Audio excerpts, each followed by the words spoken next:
25-এই একেবারে 26-এর উত্তাপ। একদিকে মুখ্যমন্ত্রী মমতা বন্দ্যোপাধ্যায় বাঙালি আবেগকে হাতিয়ার করে পথে নামলেন মুখ্যমন্ত্রী মমতা বন্দ্যোপাধ্যায় এবং অভিষেক বন্দ্যোপাধ্যায়। অন্যদিকে নির্বাচন কমিশনের দরবার করলেন বিরোধী দলনেতা শুভেন্দু অধিকারী।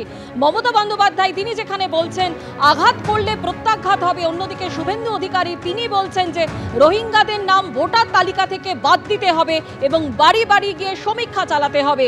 বাংলাতেও বিহার মডেলের প্রয়োজন রয়েছে বলে বলেন বিরোধী দলনেতা শুভেন্দু অধিকারী।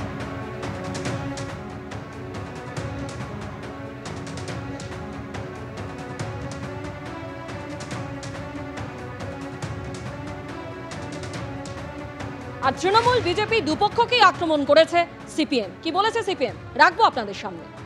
তৃণমূল এবং বিজেপি দুজনেই নির্বাচন এসে গেছে বলে পারস্পরিক এমনভাবে আলাপ আলোচনা অথবা রাস্তায় নামার মনোভাব নিচ্ছেন যাতে একজন আরেকজনকে সাপ্লিমেন্ট করতে পারেন, একজন আরেকজনকে সুবিধে করে দিতে পারেন।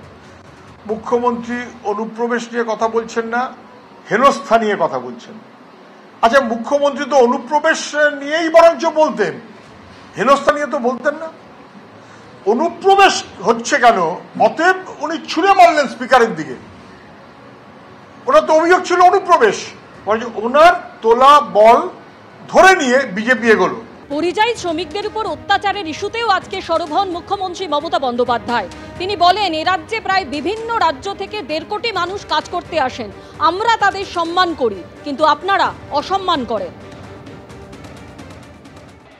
हम सब देश का और भाषाभाषी को सम्मान करते हैं, लेकिन आप क्यों हमारा लोगों का ऊपर टर्चर कर रहे हैं? বাঙালিদের উপর অত্যাচার কেন? কেউ কাজ করলে তাকে হঠাৎ